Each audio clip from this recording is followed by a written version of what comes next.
Welcome back.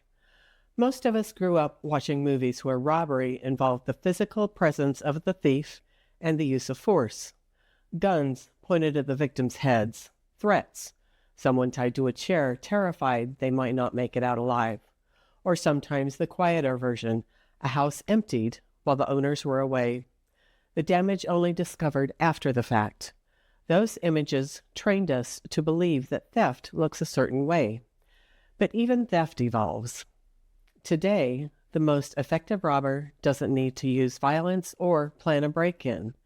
In this age of social media, constant connectivity, and now AI, theft begins long before anything is taken. Trust gets re-engineered. That sounds familiar. Think alternative facts, but aimed at one person instead of the public. Emotional defenses are lowered intentionally, and when the loss finally occurs, it's because the groundwork has already been laid, not because someone gave permission. And that's what we're talking about today. I'm going to provide you with some early diagnostic tools for you to evaluate your current, former, or past online relationship. So stop what you're doing. I need you to think about someone right now. Maybe it's someone you're talking to on a dating app. Maybe it's someone who slid into your DMs. Maybe it's someone on LinkedIn who seemed, interesting. I'm going to ask you 7 questions, and if you answer yes to even 3 of them, you need to understand something. You're not in a potential relationship. You're in a scam, and it's happening right now.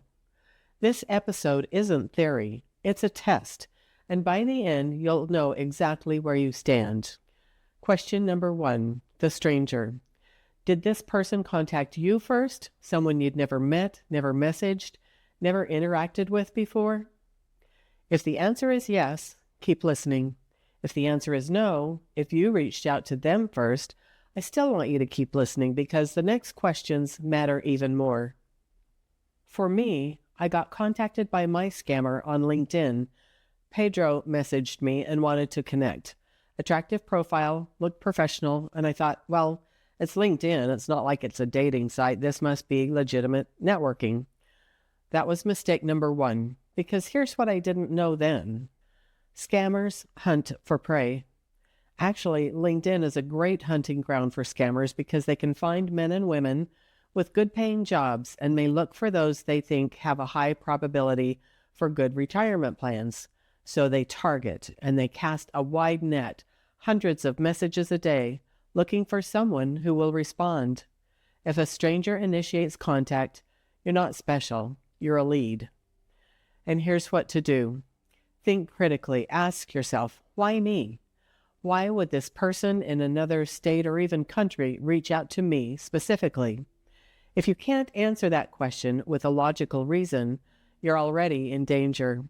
There was no reason for me to connect with Pedro. He was in an oil rig supervisor capacity job of some type. But I connected because he had a nice face. Question number 2.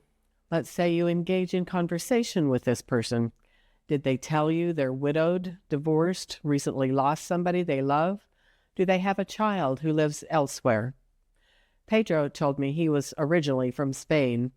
He lost both his parents in a car accident when he was 14, so he was raised by his Aunt Judy.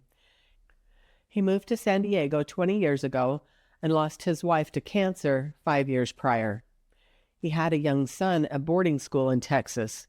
He told me all this to lower my defenses, and it worked. I assumed he was reaching out because he now wanted a chance at rebuilding his personal life.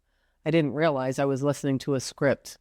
The same script he's likely used on dozens of other women. So here's this pattern. The widower story serves 2 purposes. It makes them sympathetic, and it explains why they're looking for love outside normal channels.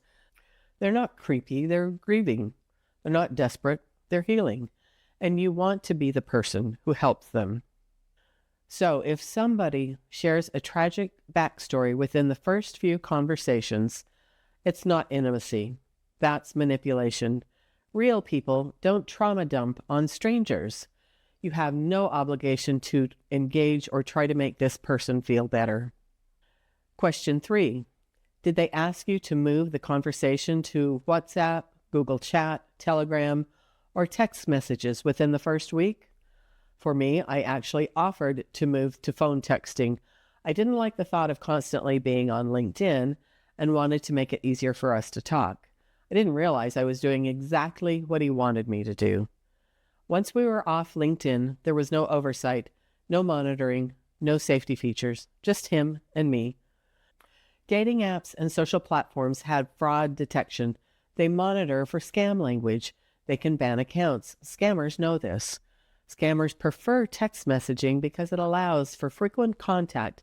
It can accelerate perceived intimacy and creates the illusion of relationship longevity. If someone pushes to move you off the platform, or if you feel the urge to suggest it yourself, stop. Ask yourself, why can't we just talk here? If the answer is anything other than we can, you're being maneuvered. Okay, stop. We're 3 questions in.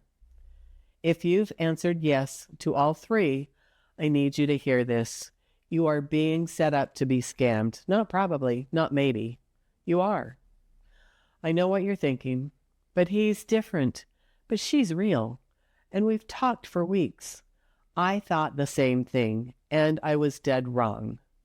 The next 4 questions are going to be harder because by now, if you're in this deep, your brain chemistry has already begun to change. You're going to want to defend this person. You're going to want to make excuses. That urge, it's not love, it's the scam actually working. So let's keep going. Question 4. Have they asked you if you're religious? Have they told you that they are and they go to church every Sunday? Do they talk about their values? Did they tell you about where they went to college? All of these attributes are designed to make themselves seem trustworthy, moral, and altogether a good person. Morality and education aren't shared to connect with you. They're used to lower your skepticism. One of the first things my scammer said to me as we were introducing ourselves to each other is, he told me he was a practicing Catholic, went to church every Sunday, then asked if I was religious. I told him I was not, wondering if this would be a problem for him. He immediately said he didn't care that I wasn't, and that he wasn't worried that I wouldn't share his same views. I even remember one time during the scam where he said he was assigned to pray for widows, and did I know anyone he could pray for? I needed to provide him with their whole name. I thought this sounded like something my former religion would do and thought that that was a lovely gesture. I didn't realize what he was actually doing until months later, when I went back sifting through some of our texts. He wasn't looking for prayer requests. He was using me to scout his next targets. How insidious, how evil this seemingly innocent gesture turned out to be. He turned my compassion into his contact list. Claiming to be religious does more than signal to you that they have good moral character. It's a trust accelerator, and it short-circuits your threat detection. When scammers tell you they're religious, it's not about faith. It's about increasing trust, but without verification, and your doubt becoming more of a moral failure instead of a safety skill. Feeling comforted by faith doesn't mean you're naive. It means you're wired for connection. And that takes shame off the table, and shame is what keeps people stuck.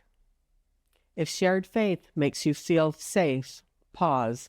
Not because faith is dangerous, but because the type of comfort that can outrun evidence. You're allowed to believe and verify. Discernment isn't doubt, it's protection. Question number 5, and this is an important one. Are they in the military? An oil rig worker? International contractor? Doctor overseas? Any job that explains why they have to travel and can't meet you, or maybe a job that requires strict security, so this is the reason they can't talk to you over the phone or on a video call. The distance isn't accidental. It's operational. During my first scam, Pedro had supposedly been contacting different oil companies for work. Of course, a few days before we were to meet up in person, he told me he got hired by the Abu Dhabi National Oil Company for a 30-day maintenance and repair job. He even sent me what was supposed to be the offer document and a letter from the employment director. I was shocked to see that on the offer he was being offered $6 million US for this job that was only supposed to last a month or 6 weeks. It's laughable now, but at the time I was really confused about why he would be paid so much for that amount of work. The pattern here is manufactured absence. This is a classic, repeatable maneuver, and once you see it, you can't unsee it. It's not random, and it's not just being busy. It's a control move with a very specific psychological purpose. The scammer does not disappear early. They wait. They wait until daily contact with the target is established. Emotional disclosures make you feel close together. Routines are formed. Good morning, good night. They wait until you feel chosen. Only after attachments form do they introduce distance. This timing matters. Before leaving, they flood you with reassurance. They jump directly to, "I'll miss you so much. I wish I didn't have to go. I'll message as soon as I can." This locks in emotional credit. You're now holding promises, not presents. And that absence requires the problem that justifies the ask. Next comes the setup for extraction. Soon comes the frozen account, or the equipment fee, or the emergency expense. And because they were doing this for you, helping feels justified. Your brain fills gaps with idealized versions of them. They become more real in absence, not less. When someone suddenly has to leave for work right as intimacy deepens, that's not bad timing, that is the play. So what do? Ask yourself, and this is crucial, do an internal check. Does this absence increase transparency or reduce it? Healthy work obligations still allow for video calls, predictable check-ins, verifiable details. Scam obligations do not. And the external rule? No major emotional or financial decisions during absence. If they need you most when they're least available, stop. Just stop. Question number 6. Have they indicated in some way to let you know that they are financially well off? Do they tell you their income so you also feel like you need to reveal yours? Have they asked how much you have in retirement accounts? Pedro did this with me. He told me that he makes between $400,000 and $500,000 per year, which sounds like a ton of money to me. Then he asked me how much I made. If I have retirement, do I have a home or do I rent? I remember thinking that I've never had a conversation like this one and don't believe it's typical, especially so early on in getting to know somebody. But I pushed it aside and likened it to cultural differences. When I felt uncomfortable and told him about that, he would come back at me and say I didn't trust him. He applied guilt, saying that he was doing this for our future. And if we don't start planning for the future, then what are we doing? Money talk isn't intimacy, it's reconnaissance. Once they share their numbers, the pressure flips. You feel compelled to reciprocate, to be honest, not seem secretive, not break the tone of openness. This is the trap. They are not bonding. They are mapping your financial terrain. They are determining how much can be taken and how quickly. This dictates the type of scam they will run next, whether it be a crypto investment, emergency transfer, business opportunity, or a long game extraction with a romance scam opportunity. Here's what to do. If someone brings up money before they've earned real trust, they're not building a relationship. They're assessing risk and reward. Ask yourself, would I ask this question of a stranger that I actually wanted to date? If the answer is no, the scammer is doing reconnaissance. This next item is critical for you to be aware of. Question 7. Have they told you they love you before they've ever met you in person? If you answered yes to question 7, if they've declared love without meeting you, you are in the most dangerous phase of this scam. You're toast if you don't reject this. And those love bombs, they are the sweet butter being spread all over you because their words sound so nice, especially to someone who hasn't had attention in some time. Here's what you need to understand. Everything before this was a setup. Everything that comes after is an extraction. Love bombing isn't romance. It's a neurological attack. When someone floods you with attention, compliments, and declarations of love, your brain releases dopamine and oxytocin, the same chemicals released during drug addiction. These chemicals override your logical thinking. They create powerful emotional bonds with somebody who doesn't even exist. And once your emotions are compromised, separating you from your money becomes easy. This is not about being weak or gullible. This is neuroscience. Your brain is responding exactly as it was designed to. Scammers have learned just how to exploit that response. So if you're at question number 7 and you're making excuses for this person and you're thinking, but this is different, I need you to understand. That feeling, that certainty that it's real, that's brain jacking. That's the scam working. Okay, so now what are you supposed to do? If you're already talking to someone who fits this pattern, here's your emergency exit plan. Everything I'm about to say is about taking control back from someone who never deserved it in the first place. This is how you verify reality. Require a video call within 1 week. Ask them to hold up 3 fingers, turn around, show their room, etc. Actually, you should have already had at least 1 video call with them if you are at this point. If they declined this for any reason, this is a hard stop. This is how you interrupt manipulation. Be skeptical. Get on your computer and do a reverse image search or Google their name.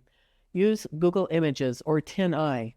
Are there different aliases that come up? Save and document everything. This is important later on. This is how you'll stop the financial bleeding. If you've already given them money, stop. Do not send any more of your hard-earned cash to them. They should have other resources of money if they are who they say they are. Successful business people have more than one resource for money. If they say their bank account is frozen, don't believe it. They are creating urgency where there is none. Reach out to a trusted friend or a family member. Tell someone who will be honest with you, not someone who will just be supportive. You need someone who will help you see clearly. If you've listened to this episode and realized you're being scammed, I know what you're feeling right now. Devastating shame, embarrassment, denial, anger, at them and at yourself. Here's what I want you to know. It's not your fault. You encountered a professional manipulator using strategies designed to brainjack normal human emotional responses. Falling for these tactics doesn't mean you're foolish. It means you're human. But now you know. And knowing means you do have a choice. You can choose to walk away. You can choose to save yourself. You can choose to refuse to send another dollar, spend another minute, another piece of your heart to somebody who was never real. The scam only works if you stay. So leave, block them, report them, and talk to somebody you trust. You are not alone, and recovery is possible. I'm still in the fight myself. I'm still digging out of the financial hole they left me in, but I'm here, I'm talking, I'm trying to help others see what I didn't. That's the recovery I can give you right now. Not a complete happy ending, but a fighting chance. Remember to like and subscribe, and I'll see you in the next episode.